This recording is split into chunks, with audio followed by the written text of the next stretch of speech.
가장 귀하게 쓰임받은 한 훈련되지 아니하는 나귀가 있었습니다. 이 나귀 운명은 예수님 때문에 천한 나귀 중에 가장 복된 나귀로 등재되게 되었습니다. 어느 나귀인지 우리는 세월 흘러 알 수 없지만 분명한 것은 역사적인 사건이고, 예수님이 십자가 지집에서 예루살렘으로 마지막 입성하는 여정에서 가장 아름답게 귀하게 쓰임받은 한 짐승 나귀가 있었다고 성경은 말씀합니다. 예수님의 계획 속에서 이루어진 사건이기도 합니다. 제자들에게 말씀하십니다. 저 건너편 벳바게로 가서 아직 사람을 태워보지 못한 나귀를 내게로 데리고 오라고 말씀하시죠. 주님의 이 말씀에 제자들은 약간 의문은 있었지만 주님이 하시는 명령이라 곧바로 순종해서 건너편으로 가보니까 정말 거기 나귀가 있는 것입니다. 어린 나귀 말이죠. 풀어서 끌어가려고 하니까 왜 이 나귀를 끌어가려고 하느냐고 묻습니다. 근데 예수님 하신 말씀 그대로 옮깁니다. 주님이 나귀를 끌어오라고 하셨습니다. 라고 하니까 나귀 주인이 주님이 누구야? 왜 그런 거야? 이런 방법 없이 끌고 가십시오라고 긍정적인 답을 하죠. 제 아들 신이 났습니다. 나귀를 끌어서 예수님께 데려옵니다. 예수님 앞에 선 나귀 생애 최초로 진짜 자기의 참 주인이신 예수님을 나귀가 만나보게 되죠.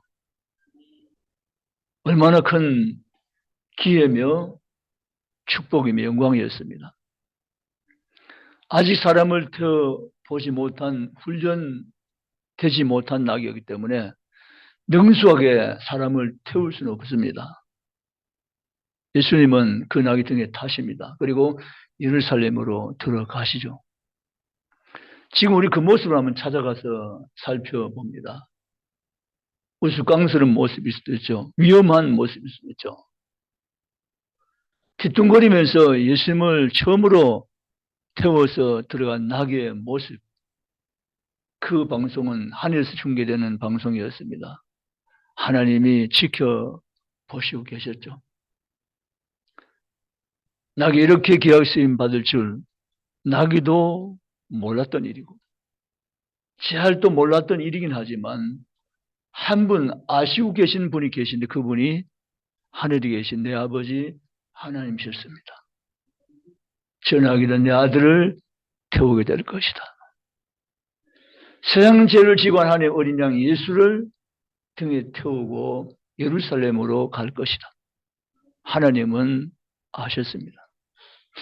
오늘 우리 여전도 헌신 예배를 통해서 이런 제목을 붙입니다. 주여 우리를 사용하소서. 주여 우리를 사용하소서. 주님 앞에 쓰임받는, 주님 앞에 사용을 당하는 여전 회원들로 살 수만 있다면 내 평생 부족함이 없을 것입니다. 여러분, 우리 첫 번째 생각을 먼저는 영이신 하나님 앞에 온전한 예배자로 서게 하소서라는 주제입니다. 하나님은 영이십니다. 영이신 하나님 앞에 온전한 예배자로 서게 하시옵소서. 이 소원도 여전 회원들 가슴에 불붙는 소원 되시기 원합니다. 예배 내 생명을 걸겠습니다. 온전한 예배자로 서기 원합니다. 주님 앞에 참된 예배자로 세워진 은혜가 내 가운데 있기를 원합니다. 이러한 성도가 되시기를 원합니다. 원래 사람은 예배의 사명을 띠고 지음받았습니다. 아담과 하와 예배자로 세움받았습니다. 그의 아들 아벨 예배자로 부름받았습니다. 원래 인생은 원래 사람은 예배자의 사명을 가지고 지음받은 것입니다.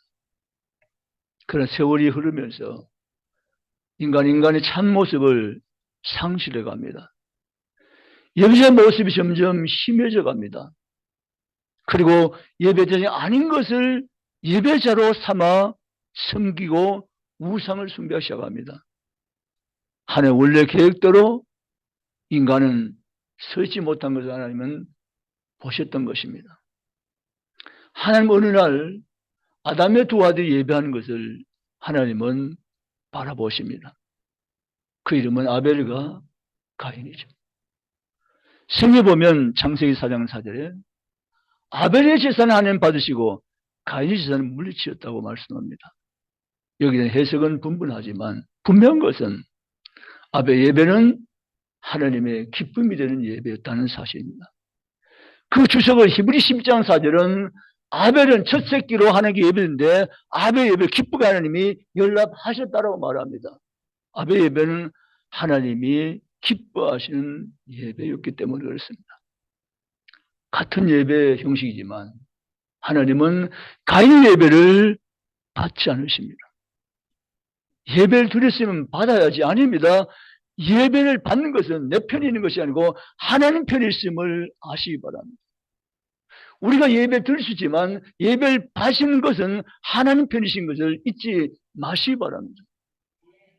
가인은 불평합니다. 아니 내가 농사 지은 거 가지고 예배 드렸는데 하나님 받으셔야지 왜 안 받냐고 불평합니다. 그래 그것이 아닙니다. 예배는 하나님 편에서 받으시면 되는 것입니다. 아멘.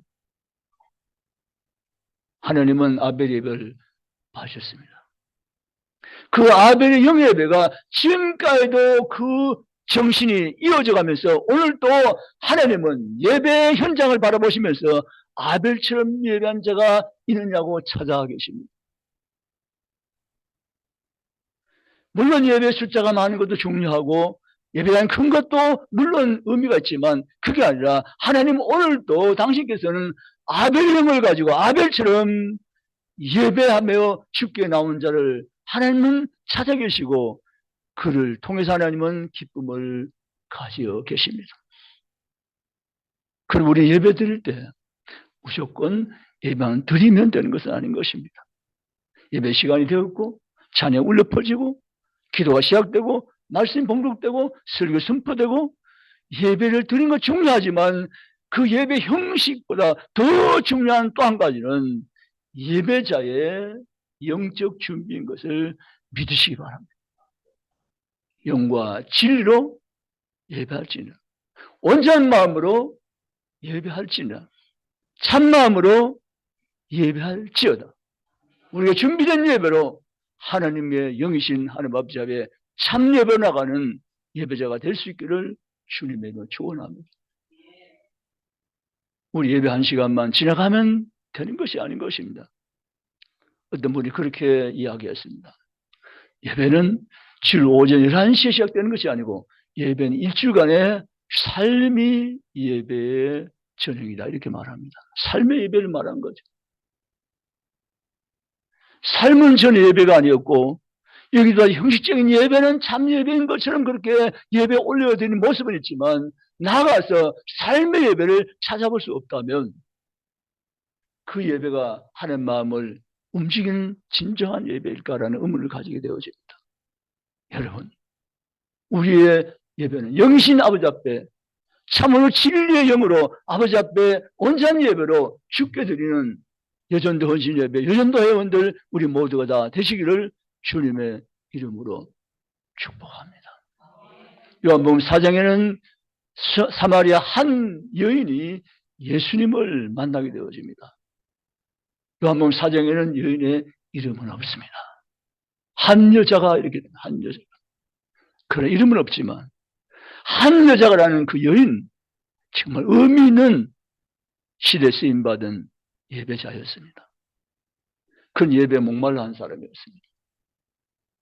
예수님 만난 다음에 예수님 대하는 가운데 자기 앞에 있는 유대인 한 남자가 아니라 이분이 선지자요 그리스도인 것을 알게 되어집니다. 그리고 주님 말씀을 듣고는 여인은 반응합니다. 주여, 내게 영원히 목마르지 않는 물을 주시옵소서. 내가 주는 물은 너희가 깃는 물과는 달리 영원히 목마르지 않는 물을 내가 주리라고 말씀하셨기 때문에 여자는 물을 구합니다. 그런 물이 있다면 내게 그 물을 주시옵소서 라고 말이죠. 여인은 예수님과 깊은 대화를 이어가면서 예배의 주제로 대화를 이제 옮겨갑니다.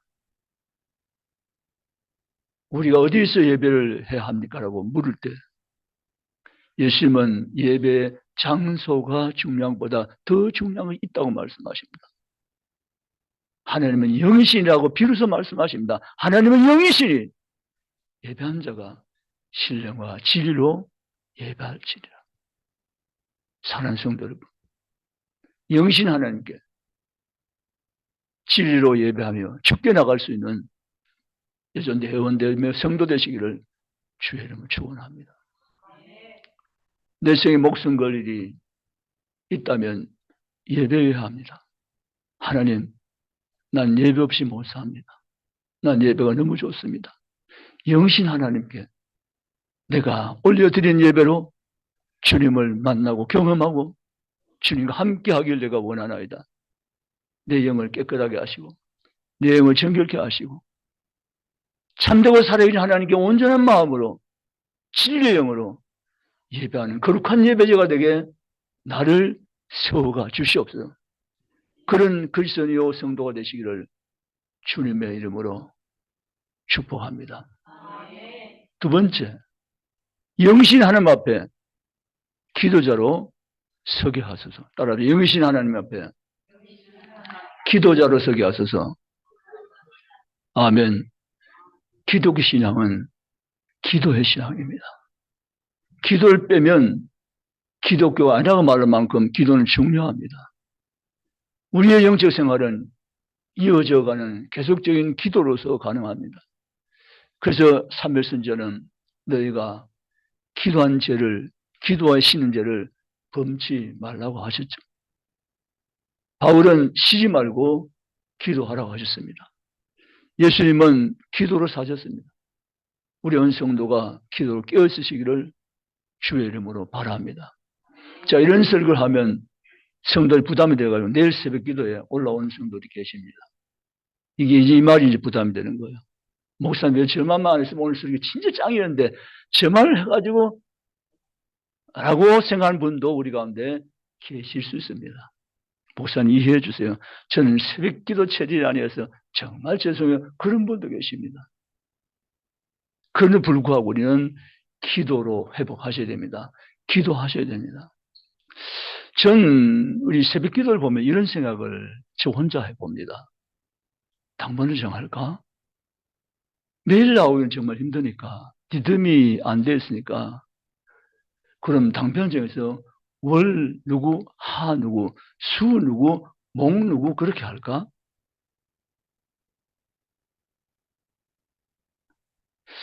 어떤 때는 제가 기도하면서 이게 아니라는 생각이 정말 들 때가 있어요. 사실은 여러분 개개인 형편을 보면 기도를 하기 좀 어렵다는 형편을 제가 이해가 돼요. 개개인을 뜯어볼 때는. 그럼에도 불구하고 40여 명이 예배드리는 현장에서 새벽 기도를 고수하며 새벽 기도 올라오는 성도들이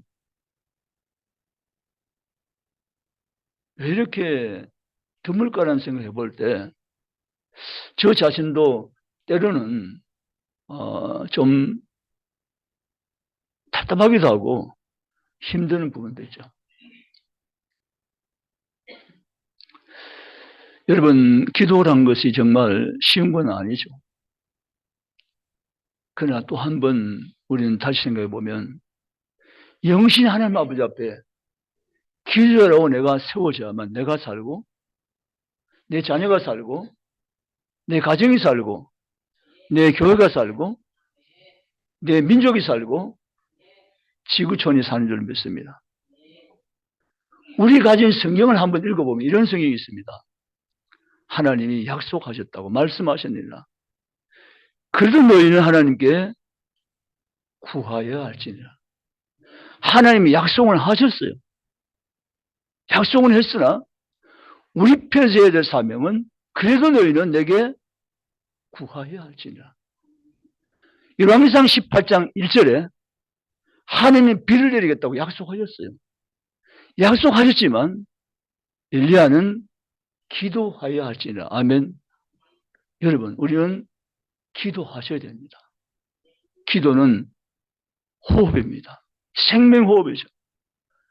여러분, 기도를 우리가 주님 앞에 무용이 아니라 기도한 만큼, 우리가 기도를 하나님께 교제한 만큼 하나님의 나타나심의 사건들이 더 분명하게 선명하게 우리 인생 속에서 나타남을 믿고 주님의 이름으로 올라와서 기도하는 성도가 되시기를 주님의 이름으로 축복합니다.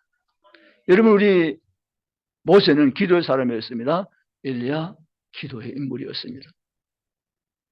그들이 구원의 하나님 믿고 전능하신 하나님 의지하며 기도했을 때 하나님은 나타나시고 그들로 하여서 놀라운 하나님의 역사하심을 경험케 하시고 그들 쓰셨고 하나님은 영광을 받으셨던 것입니다.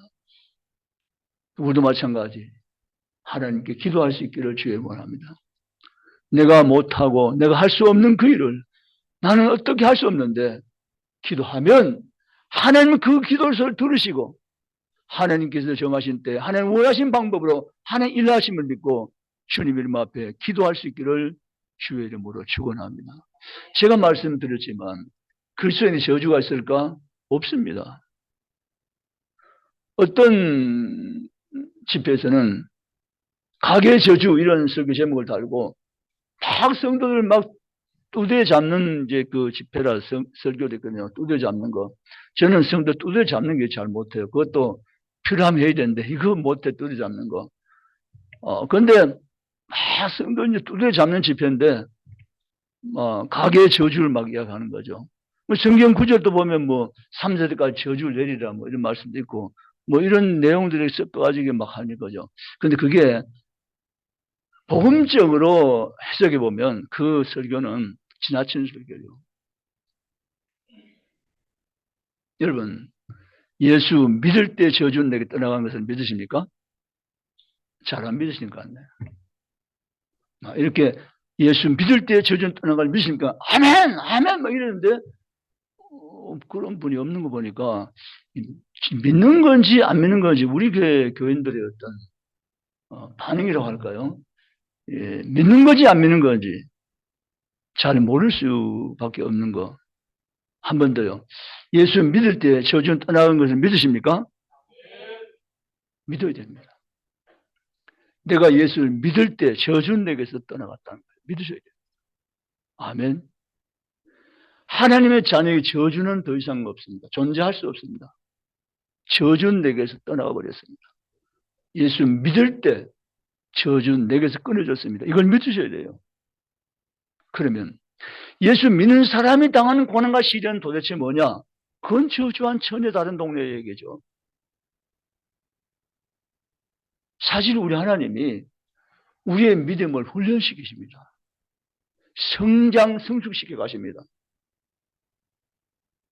우리 시련과 고난이 내게는 당할 때는 정말 힘들고 어렵습니다. 그러나 시편 기자 고백대로 고난당한 것이 내게는 유익이라 라고 했습니다. 고난을 통해 하나님을 더 생각합니다. 바라봅니다. 의지합니다. 신뢰합니다. 쉽게 더 가까이 나아갑니다. 그리고 자신을 살핍니다. 결국은 모든 합리과 유쾌하진 하나님을 경험하는 길로 가게 되는 것입니다. 이게 성도의 삶인 것입니다. 우리는 주님 앞에 깨어서 정말 기도하시기 바랍니다. 지금이 기도할 때입니다. 따라요. 지금이 기도할 때입니다. 할렐루야. 어떤 분은 오랜이 와야 기도하지 목사님 교통사고 당했는데 안 다쳤으니까 이게 기도해야지 안 됩니까? 그러니 감사하고 그랬는데 아니 매일매일 안전하게 살아온 것이 교통사고 나서 안 다친 것보다 더 큰 기적인 거 모르십니까? 잘 모르시는가요? 오늘도 무사한 것이 넘어졌는데 안 다친 것보다 더 기적인 것을 믿으십니까? 여러분, 우리 하나님이 우리의 베푸신 은혜는 우리가 말로 다 할 수 없는 은혜임이 확실합니다. 날마다 우리 가운데 지켜가시고 날마다 우리 가운데 거하시면서 우리와 함께 하시는 그 떠나지 않는 하나님의 은혜 속 우리가 삶을 살고 있다는 사실을 믿고 감사하며 깨어서 기도하시기를 주의 이름으로 축복합니다. 교회당까지 못 오시면 집에서라도 기도하셔야 됩니다. 가정에서라도 기도하셔야 됩니다. 직장 일 하시면서 기도하셔야 됩니다. 모든 삶 가운데 기도로 여러분 살아가시기를 주님의 이름으로 축복합니다. 성경의 모든 인물은 기도의 인물이었습니다. 오늘 이 시대도 기도하는 사람을 통해서 하나님은 일하시기를 기뻐하십니다. 그러면 기도하는 종들, 기도하는 일꾼들, 기도하는 요즘 회원들 다 되시기를 주님의 이름으로 축원합니다. 세 번째, 영신 하나님 앞에 사명자로 서게 하소서. 아멘. 우리가 살아가는 이유, 또 하나의 이유는 바로 사명입니다. 사명입니다. 저는 그 사실을 믿어요. 아프리카 선교 나가서 3년 동안 한 명도 예수 안 믿어가지고 실망을 하고 영국으로 이제 귀국해 들어가는데, 그때 마침 이 아프리카에 영국 왕자가 사냥을 하러 왔다가 사냥을 마치고 귀국하는 일정과 겹쳐가지고 그 도착해 보니까 군악대가 나팔을 불면서 왕자의 귀국을 환영하는 잔치가 막 벌어져 있는 거예요. 근데 이젠 겹쳐서 자기는 같이 돌아왔지만 자기는 3년 동안 아프리카에서 선교하다가 왔는데 어느 누구 하나 자기를 반겨주고 맞아준 지 없다는 거죠. 어깨를 축 늘듯이 이제 들어왔습니다. 하나님께 원망 아닌 원망을 하게 됩니다. 하나님, 지금 저를 보고 계시나요? 아프리카 사냥 가서 귀국하는 왕자는 온 백성이 저렇게 환영 파티하며 축제이고 난리 나는데 저 하나님의 선교사로 아프리카 3년 동안 선교하다 한 영혼의 열매도 못 맺고 돌아왔는데 저는 이게 뭡니까? 라고 했죠. 그때 하늘에서 이 선교사에게 음성이 들려오기를, 사랑하는 아들아, 너의 기국에는 누가 양탄자 하나 깔아주지 않고 너를 위해서 나팔 하나 불어준 일이 없어도 내가 하늘나라로 들어올 그때는 내가 친히 하늘의 천군 천사를 동원해서 나팔 불며 너를 환영하며 맞아주리라. 사랑하는 아들아, 힘을 내라고 하나님이 그에게 음성을 내려주었습니다. 이 선교사님은 3년 동안 섬겼지만 단 한 명의 열매면 영혼이 없었지만 그 하나님의 음성을 듣고는 다시 발걸음을 돌려서 아프리카로 들어가서 남은 생애를 아프리카인을 위해서 선교하며 전도하며 그 삶을 드렸다는 이야기가 있습니다. 사랑하는 성도 여러분, 영신 하나님 앞에, 하나님 아버지 앞에 사명자로 사는 것보다 더 가치고 귀한 일은 전혀 없음을 믿으시기 바랍니다. 여러분, 지금 왜 이 땅에 살고 있다고 생각하세요? 아이도 내가 엄마로서 할 일이 있으니까, 아내로서 할 일이 있으니까, 그거예요.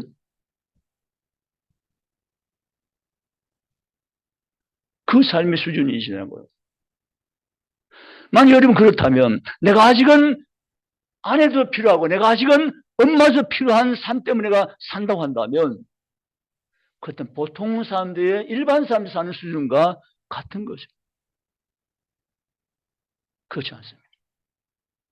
영신 아버지 앞에 사명자로 서게 하소서. 여러분의 삶은 사명자의 삶으로 살아내는 것이 하나님 여러분에게 원하신 삶인 것을 믿으시기를 주님의 이름으로 축복합니다. 주님, 제가 사명자로 살고 싶습니다. 제가 사명자입니다. 제가 예배자입니다. 제가 기도자입니다. 주님 날들어 써주시옵소서. 그런 헌신 예배가 되시기를 주님의 축원합니다. 헌신 예배 1년에 2차례 드리잖아요. 근데 헌신 예배는 이름이 붙여졌습니다. 헌신 예배. 무엇을 헌신하는 거죠?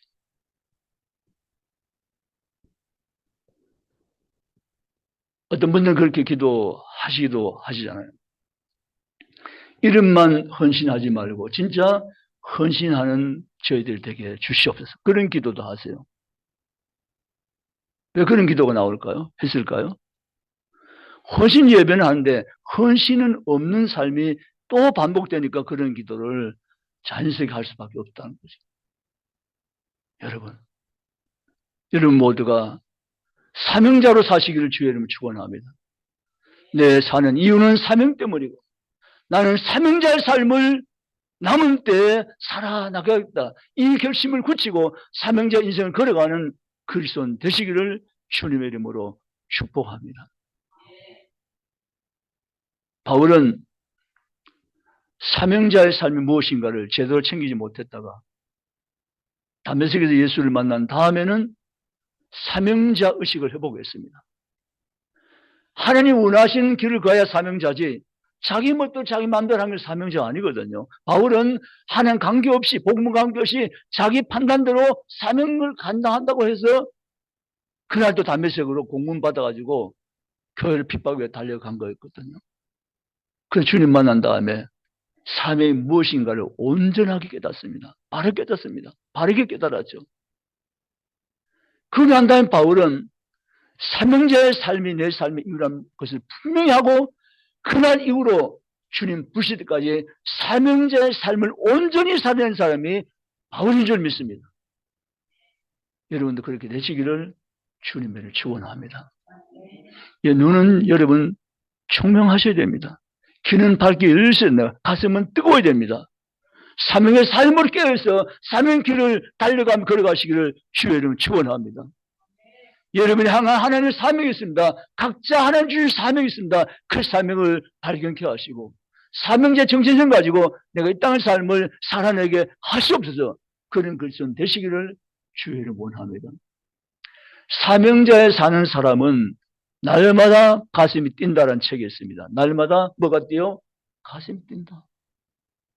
오늘도 나는 이 하루를 사명자로 살아가겠다는 거죠. 무의미한 허송세월을 보내지 않겠다는 것이고 사명자 인생으로 내가 삶을 살아내겠다는 거죠. 이 삶을 자기 힘으로 못 살기에 하나님의 도우심을 구합니다. 하나님 인도하심을 구합니다. 하나님 능력을 구합니다. 하나님 함께 달라고 하나님 의지합니다. 그리고 사명 깨닫고 그 사명의 길을 묵묵히 달려가며 걸어가는 헌신자의 삶을 살아내는 것입니다. 중국의 모든 여전히 헌신 예배 드리는 모든 전공들이 이 삶을 살아내시기를 주님의 이름으로 축복합니다. 세 가지를 말씀드렸습니다. 영신 하나님 아버지 앞에 사는 세 가지 삶. 첫째는 뭡니까? 예배자로 서게 하소서.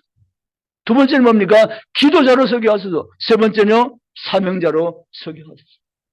이 삶을 믿음 안에서 잘 살아가는 복된 인생을 살아가서 하나님께는 크게 영광이 되고 여러분 개인과 가정에 놀라운 하나님의 축복의 샘 솟는 복된 가정으로 새롭게 회복되는 귀한 은혜가 임하시기를 주님의 이름으로 축원합니다. 사회자 나오실 때까지 기도드리겠습니다. 살아계신 아버지